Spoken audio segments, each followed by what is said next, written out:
when I think back on my life, there's been so many times where it was like so serious and so intense. I've lived a very intense life. My first business, I had 1,800 employees. Like I've done a lot. It always proved to not need the level of seriousness and intensity that I created in my internal state. And so I think that would be the number one thing. Like, don't take it so serious. Like, the worst case scenario is actually not that bad. Welcome, Tribe. I'm Maya Rose. And I'm Gerald Rogers. We're about to embark on another mind-expanding episode where we dive deep into the realms of psychedelics, sex, and the superconscious. This is a transformational experience of healing, manifestation, increased clarity, flow, and alignment. So join us on this sacred journey as we receive the codes of transformation from scientists and psychonauts, shamans, tantra masters, mystics, and more. Together, we'll unravel the secrets of plant medicine, sex magic, and other tools to tap into higher states of consciousness. So why are we here? To answer the call, to share our passions, and be advocates for alternative healing. So get ready for a ride that transcends the ordinary and leads you to the extraordinary, because living a legendary life is not just a choice. It's a sacred adventure. Welcome, beloved soul family. And today I'm just really so incredibly honored to be able to be with Bee. Bee Bequer is someone I deeply respect for his, I guess for the role you carry in the world. And you and I have only had a few moments of briefly interacting and a little time of dancing together on the playa, but you've made a difference in my life, and I know a lot of others. So just want to open that up and just say thanks and welcome. Yeah, it's an honor to be here, and it's lovely to connect with you and get to know you better through this experience and create some intimacy here. Yeah. I was actually reflecting as we're preparing for this, almost a year ago exactly. I was driving down to southern Utah. My beloved was hosting a 2-week retreat in Egypt. And so she was gone, and I decided to spend that time. I wanted to go on a solo adventure trip down to southern Utah, just a backpacking trip for a week all by myself. And driving down there, I was listening to your book, Becoming. It became like this really pivotal anchor to the journey I was about to have. And there was one specific moment. I think you'll appreciate this. Maybe not. I don't know. But you were like so present in my time as I was solo in this journey. And I had like hiked deep into this canyon in this remote area of southern Utah, and had camped overnight. The next morning, I decided to do a solo walkabout, like a vision quest. And so I dropped in with some LSD, and I just took off down this canyon through the stream. And I always find myself, especially when I'm remote in the wilderness on LSD, before long, buck-ass naked, just like roaming like this feral wild beast. And my heart called me to this like little tiny area just off the path, where it was like this little secluded area where there was this pool. And I like jumped in the pool, and there was something in that. I heard the voice that said, "This is the pool of your becoming." Oh, And in that space, I, for whatever reason, started to alchemize some of the deepest shame that I'd carried my whole life. All these parts of my soul that I was unwilling to look at, all these like hidden shadows that had like been haunting me subconsciously. And there was something so deeply transformational about my time there in that pool. But I remember that thought, this is the pool of your becoming. And it was like, I don't know, it was really potent medicine for me in so many ways. But I just kind of wanted to share it with you, like the fact that the medicine that you cultivate in the world and that you did through that book, it really became like a guiding light for me, as I was especially navigating that. So so just want to share that and kind of invite the people that happen to be listening on this journey that, I think this idea of becoming really begins with unbecoming, the unwinding of all of these false identities and all these stories. And it often means going through like really hard passages of life, really dark nights of our soul where there's this unwinding of identity and things feel like they're falling apart. And so I'd love to just kind of open up space for you to share like what that's been like for you in your world, and even like what's emerging right now for you. Yeah. Yeah, thank you for that question. Thank you for the reflection on the book. We've gotten such beautiful feedback on it, and it has touched certain people in deep, deep, profound ways. It's interesting, the concept of becoming. I relate to it as a little bit of a paradox. I think Richard Rudd in the Gene Keys talks about, you know, I forget which key it is, but there's there's this journey that we go on, and there's a phase where you're really kind of like, I guess what I'll say is there is the unbecoming, or kind of releasing of programming that we've received in our life, to step into a new expression of ourselves. And in that journey, you're a seeker, and you are in this journey of becoming, which in some ways is never ending. And then the paradox is, in the end, it's the stopping, not the stopping, but the yeah, I guess the not seeking, right? When you're on this journey of becoming, you're becoming something, but the goal is just to understand yourself better. And at the core, it's when you let go of needing to, the seeking, that it really shifts. And I will say, I hadn't thought about it till your question right now, but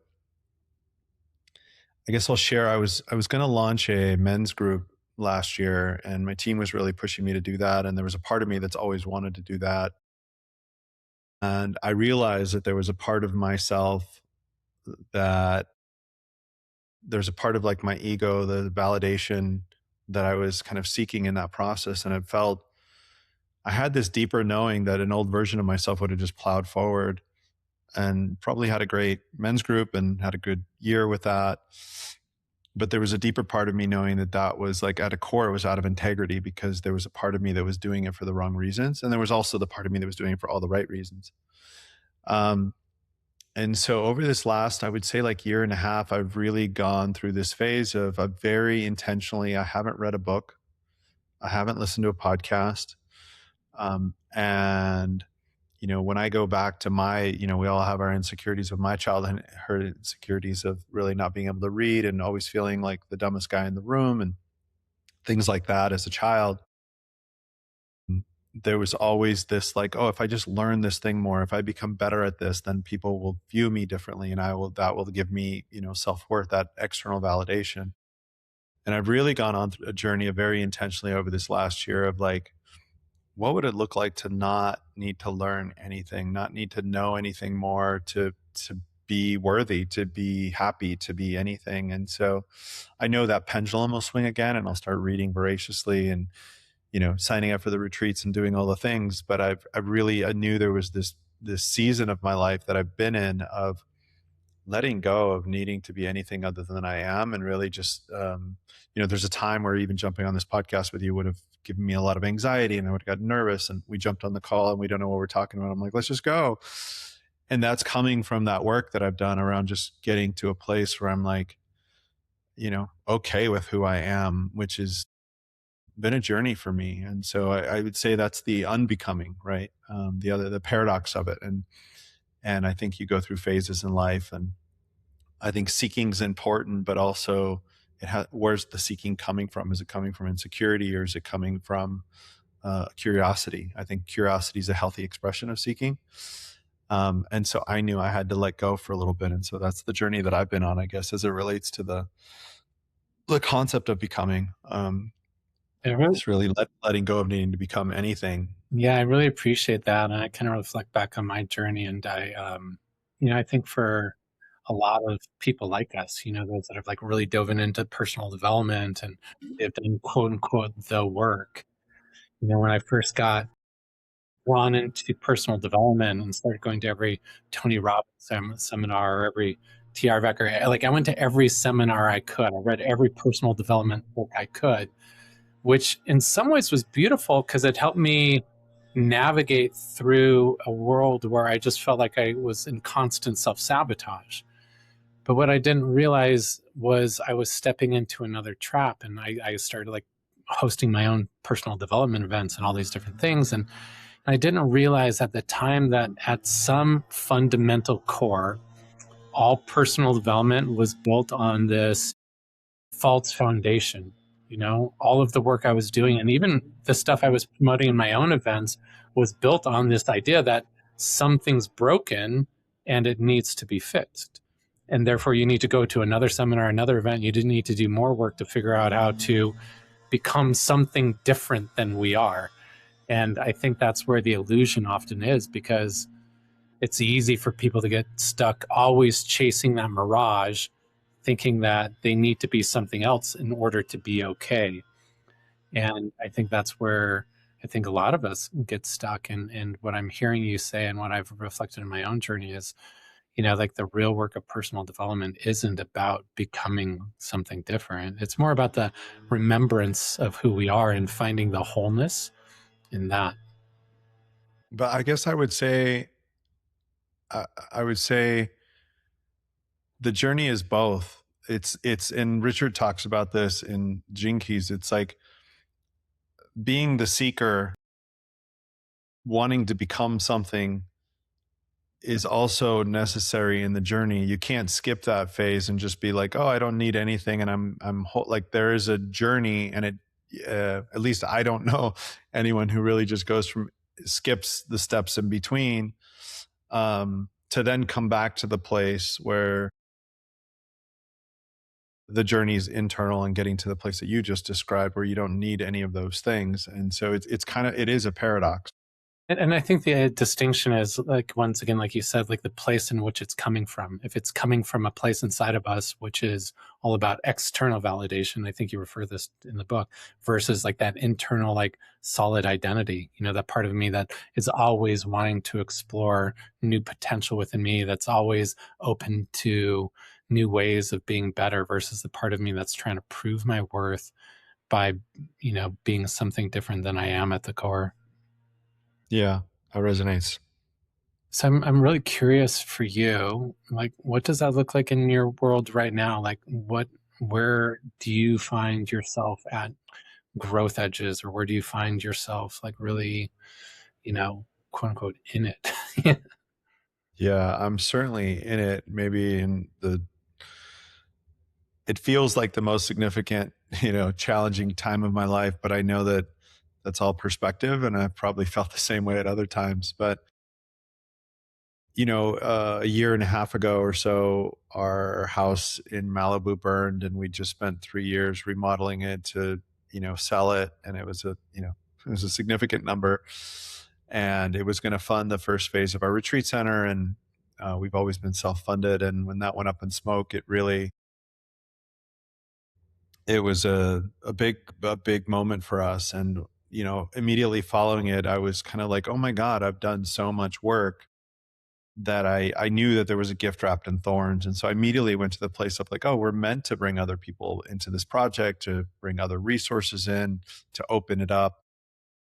And in that moment, it was kind of, I think, although I believe all that's true, there was a naivete that I could skip the painful part of that. And I feel like this last, especially the last 6 months, have been really painful. And I would say, like a provider archetype. I've always been the one, when you go to dinner, he pays for the table. And like, that's been my upbringing and my character and my nature. And so I would say that this last year is taken us to $0 in the bank account numerous times. And, where I've had to do, the worst fear of mine was going to my team. It's like, I can't make payroll this week. And I had to do that numerous times. And so, I think my edge, my growth has been, especially as somebody who had pretty severe childhood, you know, experiences that created some uh, pretty significant insecurities in my life,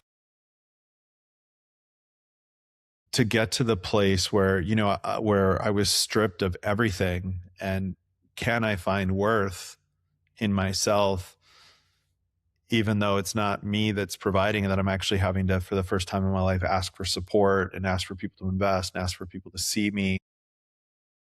Am I worthy without all the things that I've built, had a lifetime, of creating? And I don't want to sound like it's doom and gloom. I mean, there's so many beautiful things happening in our organization, and where we're headed and what we're doing is spectacular. But there was a gap there, and that journey has been really, really painful, and I'm still in it. And so it goes back to what I was saying before. It's like, can I be stripped of everything and still have worth? And I think that when you our belief is, when you proclaim to the universe, we believe, number one, the universe is benevolent and is always working for us. And so if we proclaim, for the audience, like, if you have this audacious goal that you want to set for yourself, the universe isn't going to part the sea and hand you that achievement. The universe is going to give you the challenges and the curriculum so that you can grow into the person that can actually hold that thing. And so we've proclaimed to the universe a pretty massive vision of the ecosystem that we're building. And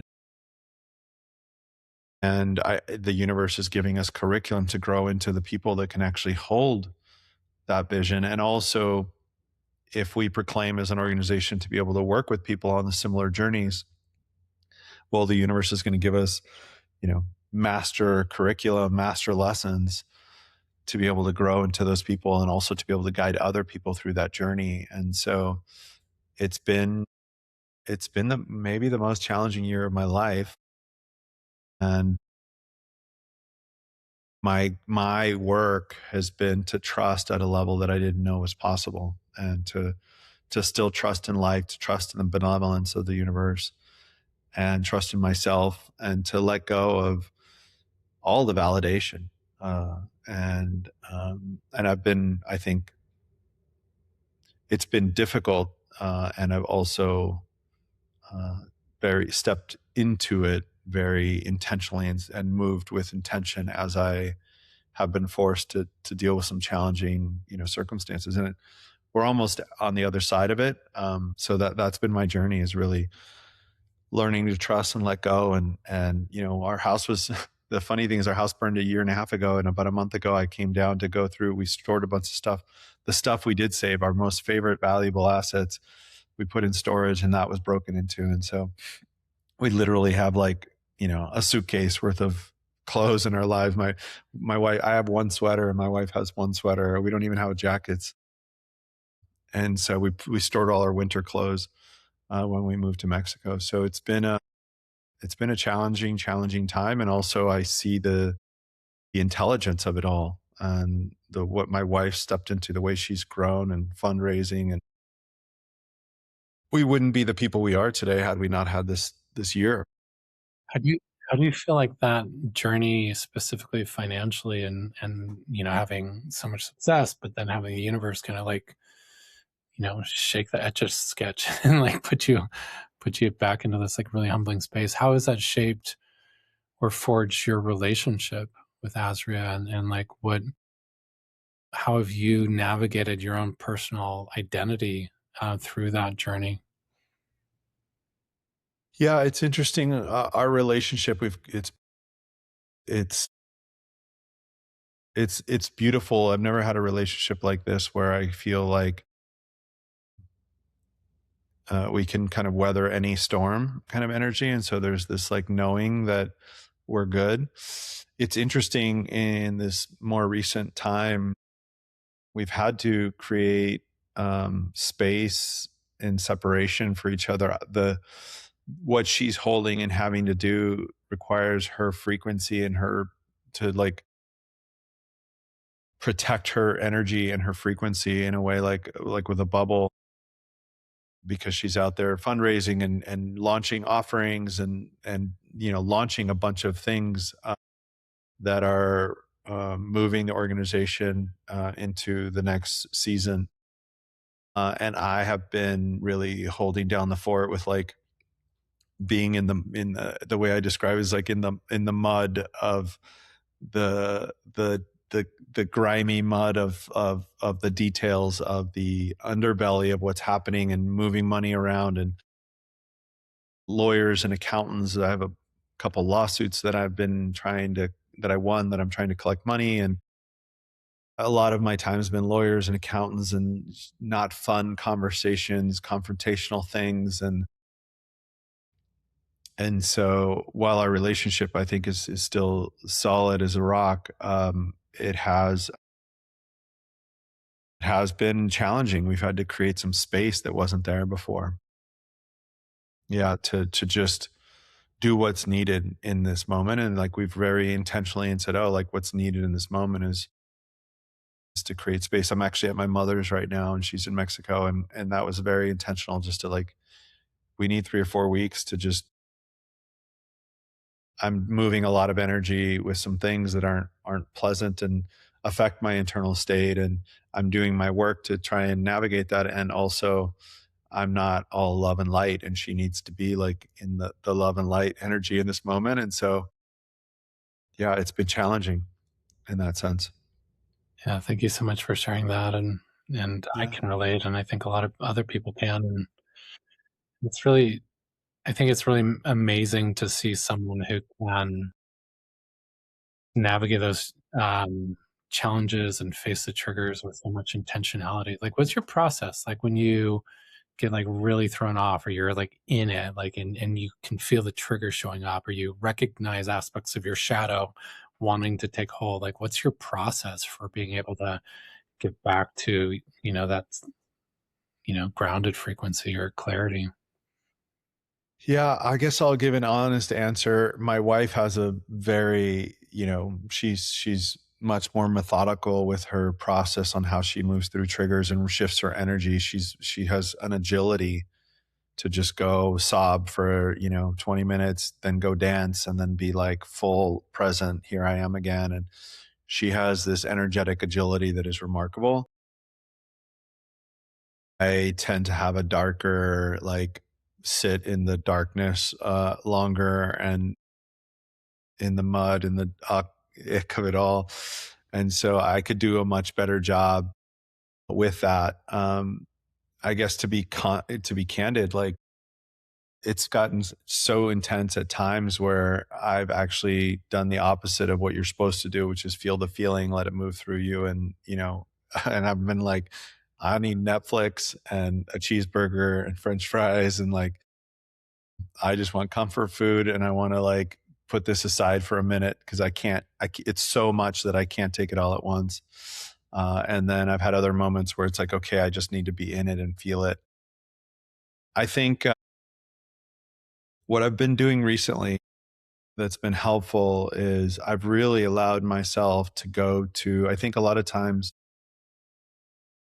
we live in this, Tim Ferriss has this fear setting exercise, which I think is really powerful, where it's like we create this doom and gloom fear around a subject, and we give it so much power. And I think sometimes you release the power by actually going deeper into it and saying, okay, if this happened, what this awful thing happened that I think could happen, um, what are the things that would, it would, what's the domino effect of those things, what would happen? And then you go through point by point, and you either identify what you could do if the worst thing happened and the consequences are X, Y, and Z. What are the things that you could do to mitigate that from happening? Like, is there an insurance policy? Is there, what are the things that you can do to protect if it did happen? And then if it did happen, what does that mean? Like, actually like write it out. And so I think for me recently, it's like, obviously, like, oh, I go to the doom and gloom, which is more my nature, I would say, than my wife's, when things go sideways, is like, okay, what does that look like? And can I, and is that okay? Like, is the worst case scenario, like, at the end of the day, what would you do? What would you be? Would you like really like allow that to like not fear it from happening, but like imagine it did happen? And what would you do? How would you, what are all the things? And so allowing, like, knowing, like, okay, worst case scenario, we're living in Mexico and we're having beautiful experiences and people, and like, it might not be the crazy vision. And then when I allow myself to live into the worst case scenario, but like really, really like it happened, then it dissipates the energy. And then I'm like, oh, but that won't actually happen, because worst case scenario, it's half of that and this and that and the other. And then I find my way um, into a changing in my internal state, because I actually allow myself to like imagine it being done, the worst thing, and it kind of releases the power it has over me. And so that's what I've been doing lately. Mm. Wow, it's really beautiful. Will you share the vision that does guide you? The thing that pulls you through and just keeps you moving? Because I know you guys have such incredible work, and I would love for you to share about like the beautiful, retreat center that you're building down in Mexico, and like assuming everything works out, assuming the universe conspires you and you grow through this, you know, deep soul curriculum that you've been handed, like fast forward with me a year, 2 years down the road. And what does that look like? Yeah, I guess I'll say too that I tend to always I'm really transparent, and I don't try and sugarcoat anything. And so my wife will probably be beating me over the head right now for maybe the way I'm portraying it, because it has been an arduous and challenging journey, but also like, I also 100% believe that the success of what we're doing is inevitable. It's always one of those, I don't doubt where I'll be in 2 or 3 years. I always have been in this place where like, I don't know how I'm getting through the next 6 months, but after that, it's a different story. And so I guess I don't want it to feel so doom and gloom. I really do believe in everything we're doing and know that it's going to work. And we're really super, super close to moving through the challenging part of it. Our ecosystem is really built on three pillars. One, we have a whole media as medicine arm, which is a digital production arm. We've been filming content for 7 years. Most of it we haven't released. And then our vision is really not just to tell our story, which has been what we've done through the book and other modalities, but we want to tell the stories of others. And so a lot of the work that my wife's doing right now is less on the deep transformational work. And really, she's working with, at the moment, more women, but really helping them codify, solidify their vision, and then helping them express themselves in the world, and then promoting them at the same time. And so she's creating offerings where she's bringing people together, filming mini documentaries for people, and really wanting to highlight other powerful women's stories, right? And so she's focused on women in this moment, but it'll be men as well. So there's a whole media division we call Media's Medicine. And then there's an institute, which is like kind of everything that's B2C. So it's anything that we're curating an experience for people directly. And the participants are coming, or the students are coming straight into the ecosystem. So that's, we have leadership trainings. We have theme trainings like on culture and belonging and other themes like that. And then we have an app as part of that. We have a whole like membership community. We have an alliance of women that are kind of there's the whole institute has like a flywheel mentality, where it's not just people come to us, do a course or do a retreat, and then go out in the world. It's like, no, they're part of an alliance. We're supporting them. They're supporting each other. We're promoting each other. They're helping us. We're helping them. It's kind of this flywheel that turns itself. And so the vision is for the people that come into the ecosystem to stay in the ecosystem in some way and support each other. And then there's the impact arm, which is really all the beautiful stuff. Like Astrid on our team is in Europe right now doing a bunch of social impact work right now. And then the physical space, there's the digital space, and then there's the physical space. We were doing a lot of things at our space in Malibu before the fires. Now Mexico's really turned into the event space they have, but we're building a pretty significant retreat center down in Mexico. And then we're also partners with our neighbor, which is an organization called Musa. and they're building a town of the future. To put it in perspective, we have about 300 acres and we want to grow it to about 1,000. And that'll be about 60% of the size of all of Tulum as a perspective by ourselves. And so, or it's equivalent to like the entire size of Byron Bay, just as a reference point. But permaculture farms, school of the future, artist campus, recording studios, fabrication labs for artists to make art together. And then the vision there is to really bring values aligned humans together from around the world that have a shared desire to be in community, to be co-creating together. And we want to have a lot of diversity as it relates to that community. So socioeconomic diversity, demographic diversity, geographic diversity. And also I think you see a lot of, maybe in Cabo, you see like rich communities living behind a gate and everyone's a multi-millionaire, gazillionaire. And then you see a lot of really beautiful communities like in Costa Rica that are more rustic in nature, more permaculture farms and that kind of stuff. And we're really wanting to bridge those worlds of, can you have a community where there's a multi-millionaire that has a beach house, and then right next door behind him, there's a group of artists that bought their first home together. And so to create that melting pot, in nature, diversity, the most diverse ecosystems are the strongest, right? And so how do we create that diversity around like-minded, values-minded humans? And so that's what we're up to. It's a pretty massive vision, and yeah, we're wanting to steward hundreds of millions of dollars through the both projects. That's amazing. It's inspiring. Where did that vision get born? Like, where did that come from for you? In some ways, my wife and I met, as you read in the book, and within 2 weeks we were going to Summit in Tulum. I was already going when I met her, and I was like, "Hey, why don't you come with me?" And we were walking into Habitas, and I was like, "Oh, we need a physical space in Mexico," and it was kind of like just there.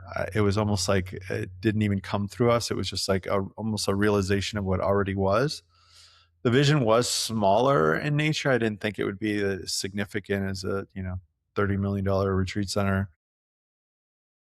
So it's grown in size, and then it's just kind of evolved. And then the piece that was, I would say, newer is we didn't originally have was the town of the future, which in the partnership with Musa came to the forefront. It was like, oh, of course you need community living here as well. And so we see Cabana as the retreat center is kind of like the heart, if you will, and creating experiences, bringing the people, creating the experiences for collaboration and co-creation and connection. And then it's kind of the software, if you will. And then Musa is the hardware, which is the physical space, the town. And so we see them as a really symbiotic relationship, and it feels like a brother-sister kind of relationship. And so that evolved, and that was really more Tara and Andres's vision, the founders of Musa, who kind of seeded that. And I mean, I give so much credit to them. They went to a place where there was nothing and said, put a flag in the ground and just said, we're going to do this here. And so when we came along, it was a lot easier to say yes than, without them. And they have architectural firm in Mexico City and a full construction team. And so it also created this vertical integration for the projects in the sense that we can design anything, build anything. Between the two projects, we can do anything. So yeah, I would say that the marriage of those two visions together was just like, oh my God, we're both so much more powerful together. So where's that project at now, and what's required for you guys to bring it to fulfillment? I mean, I think both projects are in similar places. Moose's finished their first phase of construction. They have about 100 homeowners. Not all those homes are built yet. I would say maybe like 40, 50% off the top of my head. But they have a hotel, they have few different spaces built. They have a 6 million liter water temple, and they're about to start construction on their next phase. They're at a place where they're needing funding for the next phase, and then we, because of the fires, are in the similar boat where we decided after the fires, we're like, okay, we could go into fetal position, or we could figure out how to move quicker with less. And so we reimagined our space, and we decided to build an event space on the beach that can host experiences. We built an indoor space. It's called Anaya. And then we did a massive stretch tent that's outside that's going to be super sexy with Moroccan rugs and lanterns and stuff. And so we created these event space, and then we used Musa. So we just had our big first convergence in February. We had about 60, 70 people down there and did a summit of sorts.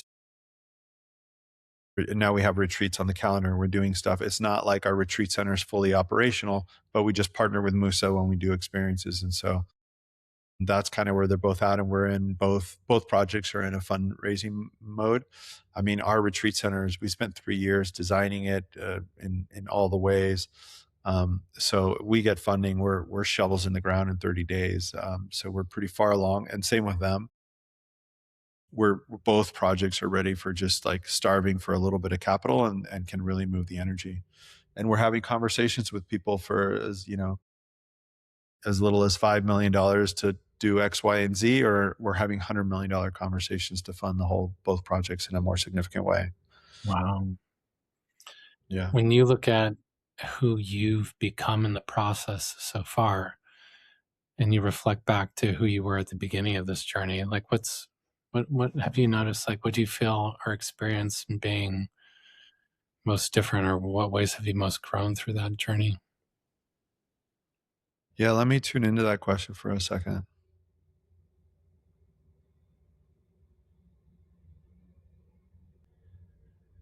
I would say the way I relate to money has changed pretty dramatically. And if you go deeper than money, the energetics of the money, in the sense that even in my relationship with Musa, when we started, there was some really difficult negotiations and moments. And I think that I was contributed in a big way to some of the conflict earlier in our relationship. That conflict is non-existent now. But I think I had this relationship to money where, when I didn't think that I was getting what I deserved, or I wasn't valued right, it was triggering a childhood trauma of feeling not worthy. And so if me and you are negotiating and you're not valuing my contribution the way I think it should be valued, then I'm taking that to mean that you don't respect me. And then therefore it's hitting my net, or mixed in that. I think there was uh, uh, like old paradigm. I need the biggest piece of the pie, or a bigger piece of the pie, or I need, you know, X, Y, and Z to make this thing work. And it's really shifted into like, we have needs and things to solve for, but it's really shifted into one, like, I just want to see the project come to fruition, and I want to share the blessings, and also be in deeper levels of trust that we can, wherever something didn't give us what we thought it would, like, there's just more abundance behind it. And so I've really shifted that, I think, in a big way. And so my relationship to money, and also we've put every penny we have into this thing and more, and borrowed money and put it in, and like, really, like, you could not be possibly more in. And yeah, just that relationship to it, and also being to in this place where, like, even if it all went to shit tomorrow and it vanished, like, the alternative, even that is beautiful. Like, there's no, and that's not going to happen. But even if it did, it's like, great, we have a beautiful community, we have people, we have love in our lives, and we could go create a whole new thing tomorrow. Like we'd literally just probably take a week vacation and start over. And anyone who got shorted because they'd lost money or anything that happened, we would just be like, well, great, we'll make it up to you on the next thing. Like, so I think my relationship to money has been my biggest growth and I hadn't really thought about it till your question. Um, yeah, and I guess it's at the core of my relationship. It's not even my relationship to money. It's my relationship to safety. My relationship to money has shifted because my relationship to safety, feeling safe within myself, has shifted in this work. And that's shifted my relationship to money. Yeah. Where I think before I didn't feel safe, so that I needed the money to cling to this artificial illusion of safety in some way. Like, oh, if I have $10 million net worth, if I have $50 million net worth, like, then I'm safe. And if you take that away from me, then I'm not safe anymore. And that's all just coming from a insecurity and a underlying. And so I think I've been able to work on, I've made massive progress, and also like I'm still working on it. Yeah. I appreciate that. And I'm always just so like inspired watching people take on dreams that are way bigger than them, like things that are just ridiculous on the outside. I have a good friend. I was in Austin a couple weeks ago, and my friend's a comedian. I don't know. Do you know Brent Pella by chance? So he's a comedian, but he decided that he wanted to, he's been dreaming about creating a movie, a feature film, all about the festival culture, just kind of like a parody about it. And so he's been dreaming about it, and gathering resources and getting investors. And in order to film the movie, he needed to create a festival to film the movie. And so I flew to Austin just to watch this crazy ambitious thing that he had, and he had a couple thousand people that were part of the experience and part of the festival that he created and part of the thing. But like the whole time, I was just watching this person that had a ridiculous vision, stupid, like the stupidest thing to like, because it was such a massive stretch, but to see all of the people that came to support him in doing that. And I see that with you, and this like amazing vision to steward this land, and for other friends of mine, and even for me, like not nearly the scale of what you're doing, but hosting a Burning Man camp and having over 100 people, it's just like stretches my soul so completely, and just like levels me out in terms of like this humility of recognizing that it's such a unbelievably complex undertaking. But we do it because it's a calling, not because it's an Yeah. opportunity. Yeah. The choiceless choice. Yeah, and to recognize that, yeah, there's no other choice. Like I to go a different direction would be selling my soul out so completely. And I love to watch how it stretches you, and I'm excited to be part of that journey with you, and I'm excited to bring our soul tribe down to host a retreat on your sacred land, and invite them into that space as well.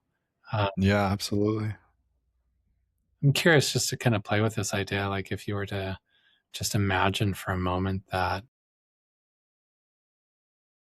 I don't know, a year or 2 years down the road, you're looking back and speaking to this version of B who's like in the middle of the gritty, most challenging, most like frustrating parts. What do you think he would tell you?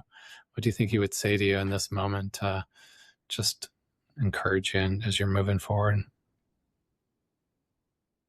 I mean, he would say, don't take it all so seriously. Like, I definitely, my wife and I both, but I think we tend towards over seriousness. And what we're doing is a serious project and requires that, but also like, I think at times me more than her, but I lose the ability to be in the energy of play and joy. In this moment, for example, it feels it feels very difficult to imagine experiencing joy and play in this moment. And I know that's not the way. And When I think back on my life, there's been so many times where it was like so serious and so intense. I've lived a very intense life. My first business, I had 1,800 employees. Like I've done a lot. It always proved to not need the level of seriousness and intensity that I created in my internal state. And so I think that would be the number one thing. Like, don't take it so serious. Like, the worst case scenario is actually not that bad. The seriousness for me allows me to focus, especially in this moment. I'm cleaning up some old things related to my previous life and lawsuits and accountants and things, and hopefully, and collections that I'm trying to make. And I've never thought about this again until this question, but I think that I view the when I can take myself to that really serious place, that intensity, it allows me to focus. And in that deep, deep focus where I go like deep down into a subject, I can get very creative outcomes, and I will just dissect things from so many different directions that I'm like, it's like, oh, there's something that no, not my advisors, not nobody was like saw. And I can find the angle through it. And so maybe it's a false sense of like, maybe I create it subconsciously, I create the circumstances to allow this deep level of focus, which is maybe not necessary. But yeah, I think um, when I look back on my life, it's like I feel like I should have played a lot more. Yeah, that's always a good reminder. Yeah. I'm curious for you. I mean, obviously, this podcast is called Psychedelic Sex and the Superconscious. And the big focus is like, how do we get out of like, our entrained brain? How do we open up our mind to the superconscious field? And I know in your book, you talk quite a bit about your, psychedelic experiences and how they shaped your relationship and forged that. What does your relationship with psychedelics look like now? And how do you use them as a tool to once again tap into a higher field of consciousness as you're navigating through the gritty 3D world? Yeah, I guess I'll start by saying, psychedelics and ayahuasca just completely transformed my life. And I will say that for a long time after I sold my first business and after my father died, I was really wanting to like live a life of purpose and do something that mattered. And I didn't realize it, but there was something like literally physically blocking me from doing it. And so I was dancing around it intellectually and going to different seminars and reading books, um and then just feeling bad about myself because I couldn't find anything purposeful that I wanted to do. But I came to realize through my work with ayahuasca was that there was a there was a block there from a childhood trauma that I didn't relate to as a trauma, had me not feeling safe. And so that work with I did a lot of work, like heavy work, in the early years. Um, I was sitting a lot, and that work was transformed my life, and it wasn't fun. It wasn't pleasant. I would hear of a ceremony and be like, oh my God, I have to go to that. And I don't want to, but I knew the deeper knowing knew I needed to. And so it transformed my life. I will say my work with the medicine, I'll say two things. I'll say one is when I go back to what I shared earlier around mm, not reading, not feeling, not stop being the seeker and start, and I'm in a season of trying to be like just okay with where I'm at and who I am, which has not been easy for me. My work with the medicines and ayahuasca is really dissipated. I've maybe once a year I've been sitting, and it's in that same vein of like not needing to like setting it all down and just saying, can I just be okay with where I'm at right now, and knowing that I'll pick it up again at some point. And then also going to what I said around not taking it so serious and playful. My wife and I have been working a lot with San Pedro, Wachuma, and we actually work with that medicine, serve that medicine together, and in a really beautiful way. We have like a four altar experience. We have different phases, and we take people on a first. It's very introspective. They're journaling. They're in nature, and then by the end, it's like full DJ dance party and like celebration. And so it feels like we're both in a season where we need more of that than the gut wrenching, purge bucket ayahuasca ceremonies. And so plant medicine has really been a huge part of our life. It's part of everything we're doing. I mean, if you think about what we're doing with Kavana and Musa, the whole vision is to bring Burning Man to everyday life, right? Like, I want to have an art car that on Thursdays, like, just pops out on the beach, and it's like, oh, there's a thing, and I didn't know there was a thing, and it's just spontaneous. And so, that Burning Man culture, that psychedelic, um, renaissance that we've been in, it's in the DNA of everything we're doing. And also I think that sometimes people, can it can be a crutch that you can't let go of. And so I've been really in that place of, you know, transitioning to a new season of my life. And so the medicines are playing a less significant role than they were. And I think it's apropos for where I'm at in this moment of my life. Um, yeah. And I would say, sex, money, and drugs are really always those are the three big ones in life, right? And my wife and I have certainly had in all three of those categories have had tremendous growth and lived on the edge. Like, Jim Deathmer has this quote, "What are you willing to risk for full aliveness?" And I think the answer to that, you know, for some of us is everything. And to play at the edge of yourself and to push yourself, like, you have to risk. And on the other side of that risk is really aliveness. And so in this season, Wachuma feels like the medicine that's calling us, and that, like, reminding us to be more playful and not take it so serious, and that you can have deep transformational experiences in those spaces, as deep as, the gut wrenching Aya ceremonies that we sometimes have. Yeah, I fully agree with that. I in our retreats too, like when we integrate the plant medicine, it's from the space of love and playfulness, because there's like this medicine of pleasure, the medicine of just joy that sometimes is as deep and as meaningful as the medicine of like going shadow hunting and ayahuasca and finding these like hidden traumas, and it all has its place.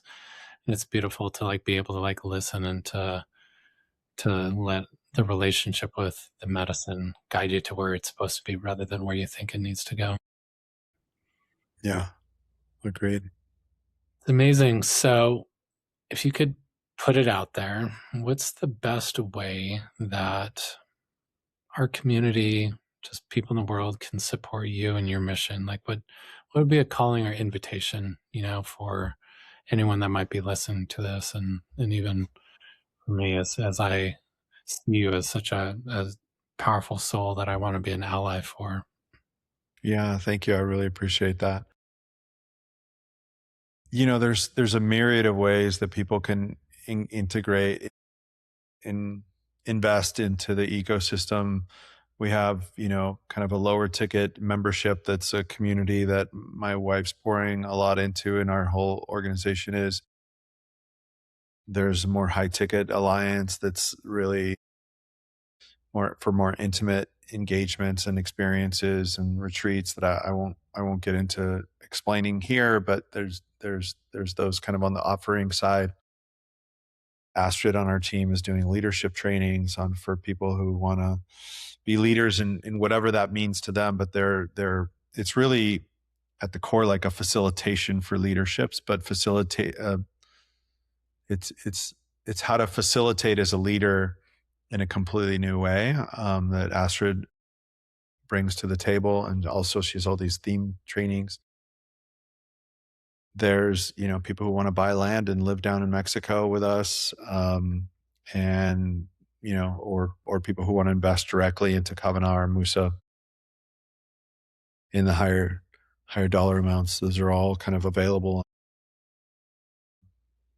kind of ways to engage with the organization. And so I would say, like, we also, every 6 weeks or so, we do these experiences. We change the name. We call it, I think, Regenerate, but we do these very light program, kind of come hang, throw a little dance party, check out the place, and meet other cool people where there's no cost to it. And Musa gives 50% discounts. And so we curate the groups as well for people who just want to come hang and check out what we're up to.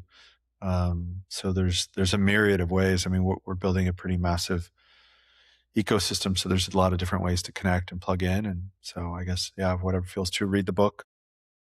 Yeah, Becoming, spelled with a Q. So where's the best place someone could go to find out more about those offerings? And On the offering side, a great place is to download our app, which is in the App Store, or check out our website. And is the app called Becoming? Kavana.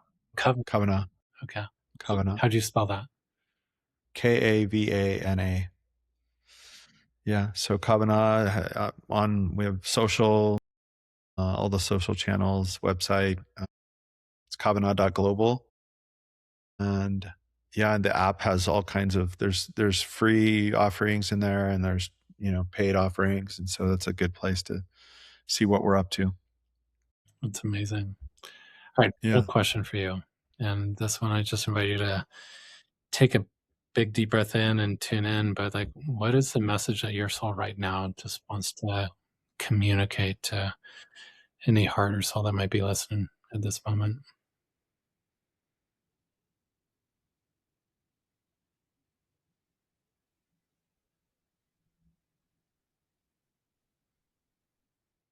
Yeah, I guess I love this question that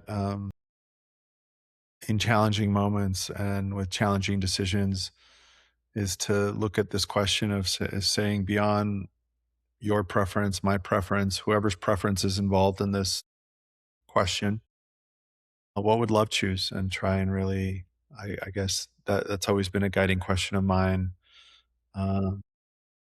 What would love choose in this decision beyond your preference or anyone's preference?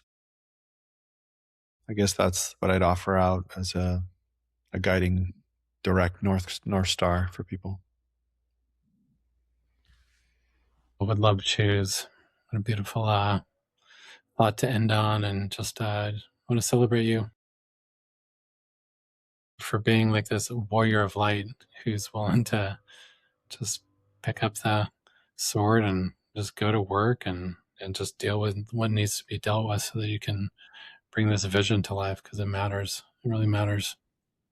Thank you, brother. I appreciate it. I appreciate the time, and I appreciate our connection. It feels like one of those where we haven't spent a lot of time together, but it's like soul family vibes. Yeah, for sure. And I look forward to more. So for everyone that's joined us today, thank you for being part of this conversation. And until next time, remember, this is your life, so make it legendary. Thank you, legendary explorers, for joining us on this cosmic journey today. Your curiosity fuels our exploration of psychedelics, sex, and the superconscious. If you're hungry for more, dive into our website and connect with us on social media. All the links are in the show notes. And stay tuned for our next mind-expanding episode. We can't wait to talk to you again in our next adventure. Until then, remember, this is your life. So, make it legendary.